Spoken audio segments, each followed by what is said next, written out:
Hello, hello, hello, hello. Good afternoon. Per usual, I'm gonna check and make sure that I am live so that I won't be just talking and nobody hearing. So let me just make sure. I'm excited about this conversation today because we are going to dive into navigating validation, overcoming pick me syndrome, and journeying through messy healing. I think this is not discussed enough, especially amongst Black women. There's not a lot of really going into the depths of the pick me syndrome and culture that we've kind of seen plastered, whether we wanted to or not. I definitely have seen this plastered through um, podcasts, YouTube, you name it. So I wanted to talk about from an experience over the weekend I had, and really a breakthrough per se, and it's going to stick with me forever, just because healing is messy. Healing is messy. It's not the, rainbows and sunshines, and the rainbow comes after the dark tunnel that you have to walk through. And you're not, it's part of the unknown, really, when you start to embark on this healing journey. So I shout out to everyone that has been doing their healing, whatever they want to call it, whether it's therapy, whether it's, maybe you don't want to go to therapy, you're just kind of like journaling thoughts and having conversations with God. It's all within your preference. I'm not telling people what to do today. So let me introduce myself first before we dive in. I am Kristen Nicole Mann, and I help Black women and some others find their true authentic self through creativity. As you can see, I have all these paintings in the back of me. That's just part of my gifting, and I've been doing it since a little girl, and it's really helped me, go through and navigate through life as an outlet. I grew up with an alcoholic father. There was, a lot going on with that, and these painting, or actually it wasn't painting back then, it was like more of like, crayons, color pencils. Then I did painting too, but I didn't take painting serious until I became an adult. But all throughout that, I used to do, charcoal. I did the watercolors. I did a lot of exploring, and this was my way of having an outlet. And so that's kind of goes into today what I'm talking about, because I want to really touch on validation and how all these things almost destroyed my gifting, my character, friendships. Some of them are have been destroyed in the past and didn't bounce back. But I just think it's really important to know how you do not have to tell people uh like, you don't have to beg for them to like you. Your people will come regardless, whether it's negative or whether it's positive. People are going to come in your space. But once you really do the work of healing, and I don't mean just journaling, you taking it's acceptance, or what's the word, it just left my, accountability.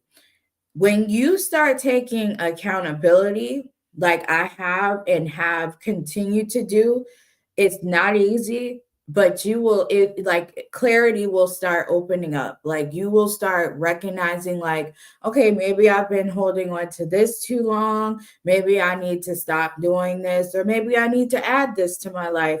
Um, there's true clarity that you will gain when it comes to when you stop seeking validation and you stop having this pick me syndrome. So I want to start with the definition of validation, and I'm going to try to put it in the comments because I want to make sure. Okay, so validation is the action of making or declaring something legally or officially acceptable. Now, this is one of the definitions. The one we're talking about today is, and I'm not going to try to be too long today, but the one we're talking about today is recognition or affirmation that a person or their feelings or opinions are valid or worthwhile. And so with the whole, pick me syndrome and navigating validation, a lot of women in specific is they're getting taught or told to act all these ways, whether they want to get married. Marriage is a hot topic right now. And they are a lot of podcasts, a lot of women, men, in between, you name it. Everybody's telling women what to do, how to carry yourself, how you can attract a man, how can you, and this is not all about women attracting men today. That's not what I'm really gonna stay on. But I think it's important to know that a lot of this will stem from your relationship with your parents and with women, specifically your father. Dun dun dun. So you can look this up. You could Google it. A lot of psychologists say this. I am not a licensed therapist or anything. This is just for information purposes only and some entertainment. But a lot of what I found in my journey of healing stem back to one of my parents. My parents was married, thank God, but they had a lot going on between the two. And they were bringing this within a marriage. So my mom grew up with a single mom. My dad grew up with married parents. Very Brady Bunch, dinner every day, you name it. My mom did not have that, but she did have siblings. So they were, by default, tight knit. But as I'm growing up, right, I'm recognizing this deep rooted rejection that I started to experience as I was getting older, which I'll say probably in my 20s, like when I embarked into the workforce.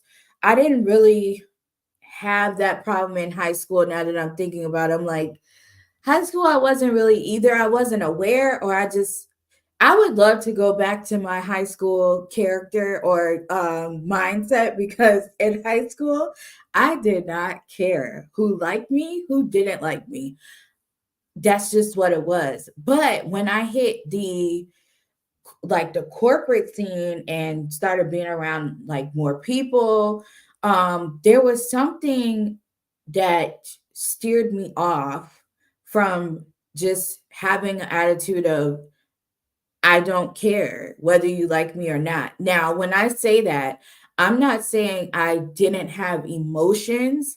I was just in tune with who I was, what I was created to do. And there was a turn.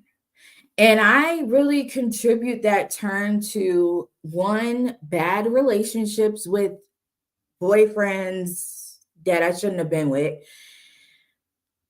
Looking back, I'm like, they're not even, that wasn't even a relationship. It was like you thinking you knew what you was doing. Anyways, another big part was church culture.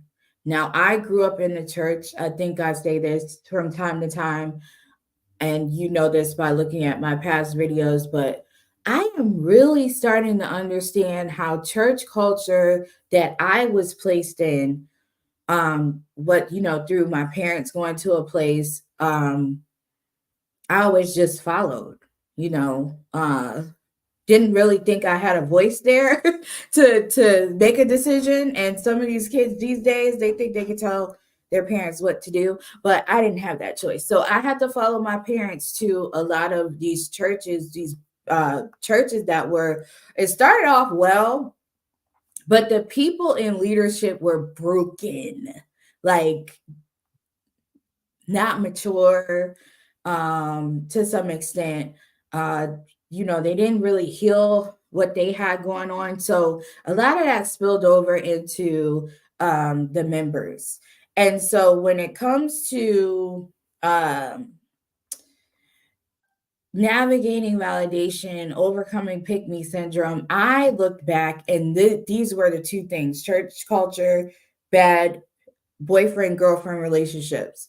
I didn't have a girlfriend. I'm just saying, I was thinking that I knew what being a girlfriend was, or being, with somebody was, and I didn't. So how this ties into my father, um, like I said, he was addicted to alcohol. Now, any addiction as a child growing up with someone that has that, you're going to be fighting to get their attention with this addiction. So let's break this down. An addiction is not an actual person. That's the hard part of deciphering, like, why am I coming up against this like invincible problem? This is not somebody I could just say, go away. This is somebody like I love that's being overtaken. I call it a spirit. Some people prefer to just call it an addiction. I call it a spirit because of the knowledge I know now. But back then, I was like, I don't understand why I have to compete for my dad's attention with this thing. Like, where is this coming from? Who hurt him? But I never really dug further than that. And so I would just suppress. And then I would think, moving on dysfunctionally was really doing something for me. And it's been a long healing journey. I want to say so long to back to starting in 2015. That's when I really started to look at how my father relationship really affected how I loved people, why I was with these guys, and what I would actually do within the relationship to show that this daddy wound was still there. Now, this is just my experience. This doesn't have to be yours. You might think about something as I'm talking, or if you're watching the replay, but this was just my experience. I was like, okay, this is why I'm doing this. This is why I feel like I have to go the extra mile, because you carry that whole like needing validation, the pick me syndrome throughout your whole life if you don't cut it off, if you don't recognize the negativity that it's bringing. So over the weekend, and I'll get on my mom, in a minute. But over the weekend, I had a real breakthrough. And sometimes for me, breakthroughs come through me either like reading. I read the Bible a lot. But I also do devotions. I also read like some self-help books, not too many because I don't want to boggle myself down, but I just have these aha moments. And this weekend, aha moment after aha moment after aha moment. And what I found was I had been acting as a pick me woman. Now it takes a lot. That's how I know I'm healing, because it takes a lot to take accountability. Like I said in the beginning, once you're healing, you take accountability for a lot of things. It's not saying that, everybody's, you know, not wrong in how they treated you, but a lot of things you also have to take accountability for. And I think this is why people don't like to step in the realm of true healing and deliverance, because they don't want to take accountability, and they kind of want to stay in that victim mode, which is, I'm seeing a lot of this with the Amanda Seals situation. I don't know her, but from the outside looking in, I'm like, she has daddy wounds. Like, she has a lot of daddy wounds that she needs to like face, and not face with a altered opinion already. Like, face it with your heart open, because sometimes, especially as Black women, we're not allowed to admit that we have been wounded. We're not allowed to be vulnerable like that. And sometimes it can turn into you playing the victim so much that it becomes your identity. Now, I'm not saying um, Amanda is trying to portray that, but I'm just seeing a lot of victim mode. And I used to act like that too when I didn't have the revelation of what I'm talking about. So, back to what I was saying. Um, you know, uh you have these aha moments, right? And so let's talk about pick me syndrome, because I don't think too many people are aware of what this is, and this could be a cultural thing. I don't know, but I just think I wanted to talk about it because of the breakthrough that I had over the weekend. Um so a pick me, I don't know if I could put this in the, let me see if I could put this in the comments. Du-du-du. Okay. I had to cut and paste it.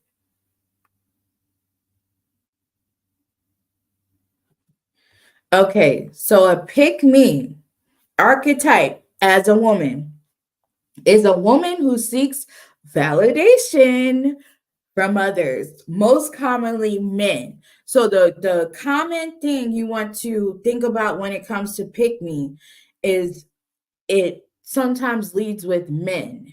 You want men to pay attention to you because you're lacking. You can Google this. So if the pick me syndrome doesn't end at men, it could overtake your whole arena of relationships, from friends to work to other places, even sometimes with your children. I know a lot of people don't want to go there, but we're not all perfect as parents. I definitely am not perfect as a parent, but I have learned to be open with communication between me and my son, because I don't want my son to be like my dad was, as far as like feeling like he has to hold stuff in or do these things under peer pressure to be cool, and then it turns out to be an addiction, or I don't want none of that, and none of that will take place. But with this whole pick me archetype as a woman, let's see what they have the, oh yeah, here it goes. Now I don't know if I can fit all of this in um the comment, but I wanted to bring it up on the screen. Oh, okay, it's letting me. So the pick me syndrome, it goes like this. They adopt behaviors and opinions that make them different to other women to be more desirable and palatable. to men, often at the expense of other women. So, in my case, this behavior was a real, it was instilled in me through men or boys at the time. Um it's I can't think of who didn't cheat on me, but that's what planted the seed, is the cheating, is the person feeling like they can have me and other people too. That changes someone. As a woman, that changes you because you feel like, okay, in my case, not only am I competing with my dad's addiction to get his attention. Now I'm dating guys. You see the connection? I'm dating guys that I also have to fight for attention from. So neither I'm fully getting their attention. So what was the result of that, Chris, or people, or Kristen? Um, One of the biggest results is that I had a hard time receiving anything. I had a hard time receiving um, compliments. I had a hard time receiving if this person really was giving me something out of genuine love, or like I would always have heightened awareness, like, I don't really believe them. And then I also found myself, because there was this situation when I was I want to say I wasn't even 20 yet. Was I 20? No, I was like really young. Now that I think about all this, I was really young. I wasn't even 20 yet. I liked this guy. And I ended up going to I'm skipping a lot of parts. Let me try to make it full and stop trying to play with the story. Okay.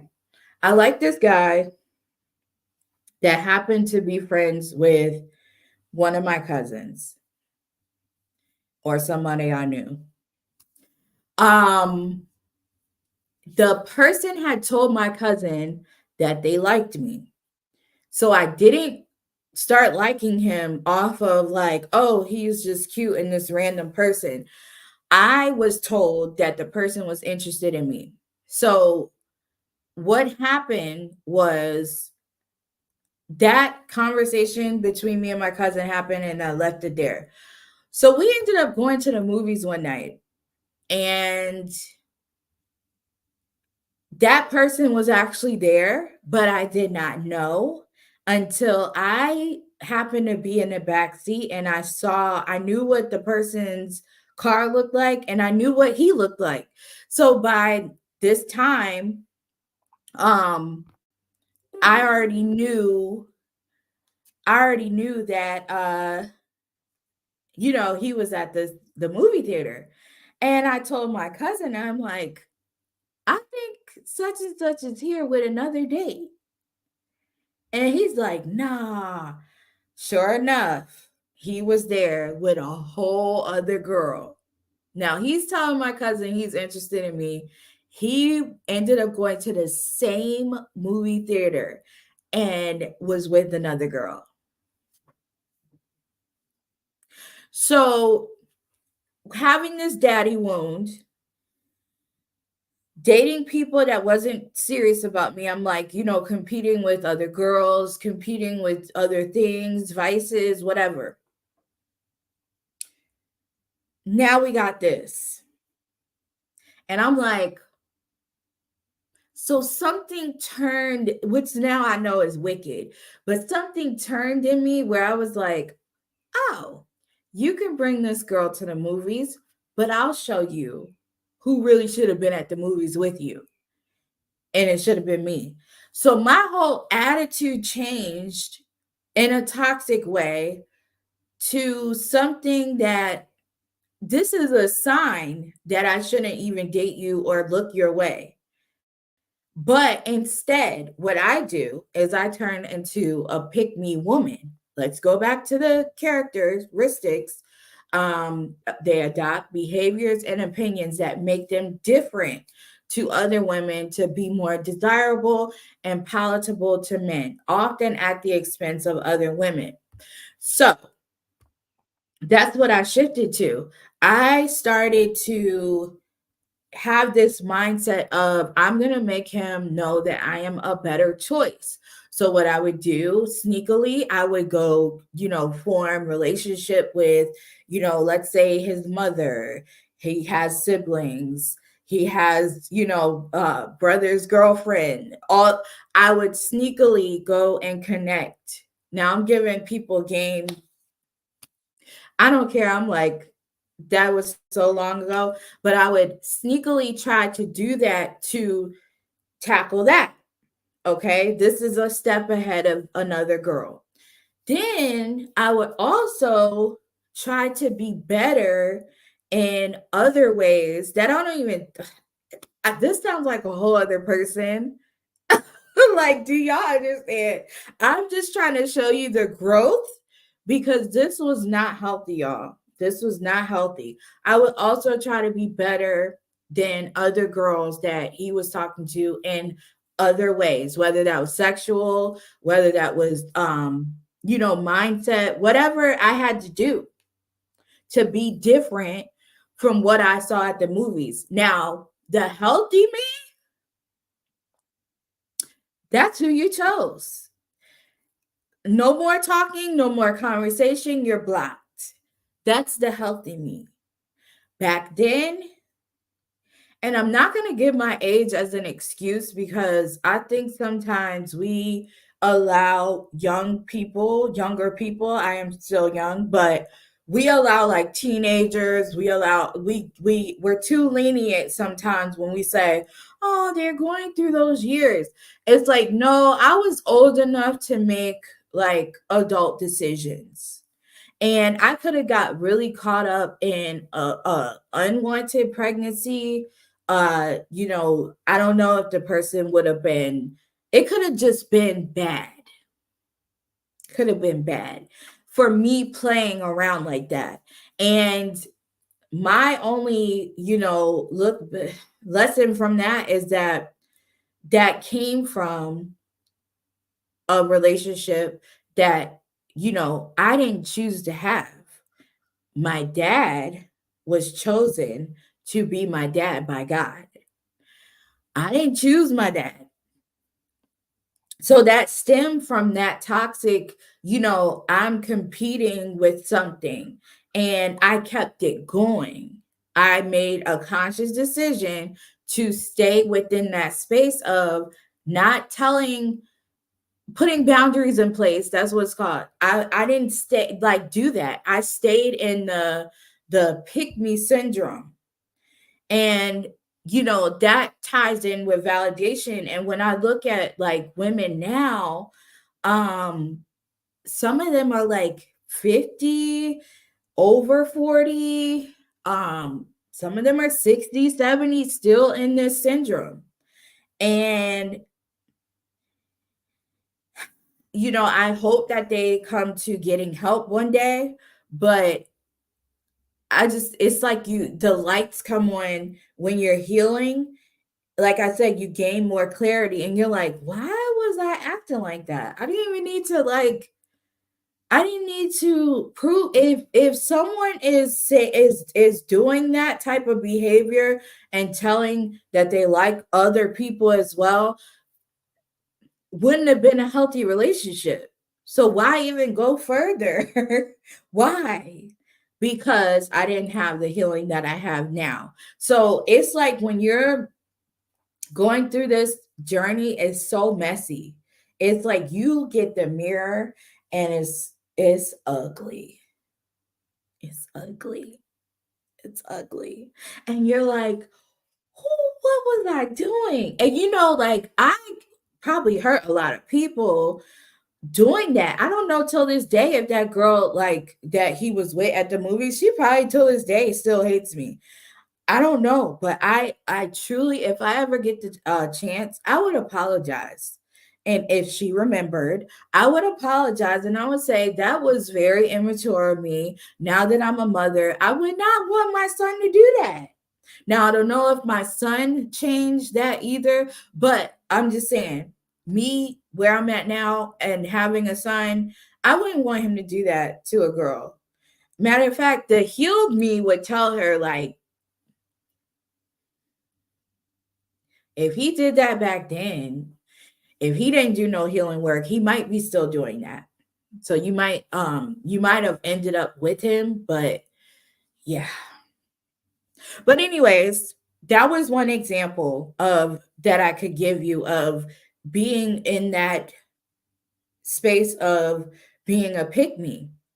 And then that spilled over into, work and friendship and, anytime now I see that within friendship where someone can't have friends outside of another female, you might want to run. You might want to run with that situation as well, because it's not going to be healthy for you. You're going to feel the effects eventually. And we're growing, we're evolving, and we're unleashing and letting stuff go, and you don't want that chain and ball effect, if you get what I mean. So if you have been a person that has been healing from this of what I'm talking about today, um it's I'm with you. I'm with you. I know it's not easy. You're not alone. No, this is the whole point of me making this. Like, you're not alone. And then I want to bring up something else. So a lot of this is gonna make some of y'all laugh. Um, I just know because I knew some people like this, or maybe I still do. But I want to bring this point up too. A lot of them will say things like this. A lot of women that are in that pick me syndrome, they'll say things like this: I just don't get other girls. How many times have you heard? Now, I was saying this before I actually took a deep dive into all the areas. I was saying, like, I just don't like women. I just like, I don't know. I just need to hang with just males. I don't think they get me. I don't get them. Um, and it's like you position yourself around men to have that validation. It reminds me of like Nicki Minaj with Cash Money. When she signed, and you see her with all these men around her, and they put that stamp of validation on her. So in her case, it was a business move, but over the years we have seen the insecurities come out. Like, I mean, she beefs with every female rapper. She's like, she'll embrace someone and then turn just like that when they start getting like on Billboard, or they'll start like that venom comes out. And so the strategic play that she started out with turned into venom because it overcame her. It overtook in her whole motive of why she wanted to put out music. You have a gift with music. Why are you worried about what some other female rapper is doing? Um, so she did that. That's a pop culture example I can give you, but this happened to me a lot, um on the flip side of saying this happened to me a lot where I just had a lot of associates. I called them friends, but now my whole like, once you heal, your definition of things is going to change. Like, you're not going to necessarily look at things the way that you used to. But a lot of associates that I chose to be friends with, they would say stuff like this, but I would never look at it as a bad thing. And those are red flags, y'all. Those are red flags. When you have a female in your midst and they're saying they don't get other females, let's put it back on the screen. They say, I just don't get other girls, or I don't like females.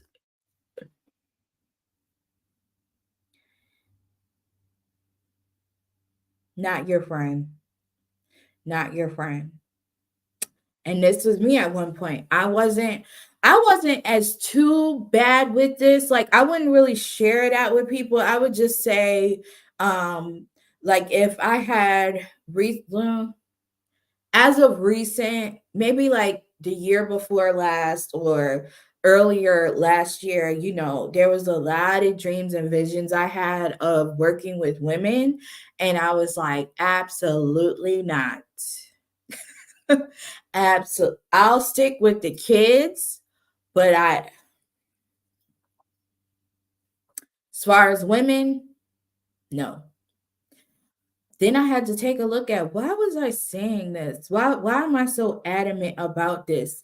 Because it has to do with relationships I had in the past with other women that were projecting their hurt and pain onto me, and then I would end up continuing that wherever I went. So it really matters who you're around. It really matters what type of women you have in your life, because if you have a bunch of these type of women that I'm talking about today, you're going to start doing that.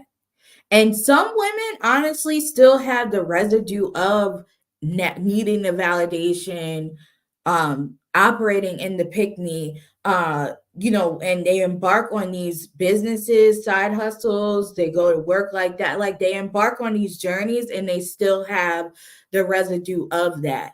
And that's not good. That's not good. Um, but it is good to start healing. And once you start healing, you'll have these epiphanies, like these aha moments. It takes some time to get to. This was not overnight. Like I said, I just had this breakthrough over the weekend. I was like, okay, another layer, another layer. But anyways, I hope this helped you. I do have a email list that I do a monthly newsletter, and I do talk about some things, give some tips on how you can like overcome this stuff, and other things. And I really want you to sign up for it. So first, subscribe to my YouTube channel, Kristen Nicole Mann. And then you can sign up. I'll put it in the description below. And I just wanted to touch on this. I will, if I'm led, I'll maybe come back with a part two. But hopefully, you got something out of this. So thank you all for tuning in. Thank you to my subscribers, and I thank you to my new subscribers. And you can follow me on TikTok at Kristen Nicole Mann, Instagram at Kristen Nicole Mann, Facebook, Kristen Nicole. All right. Talk to you later. Bye.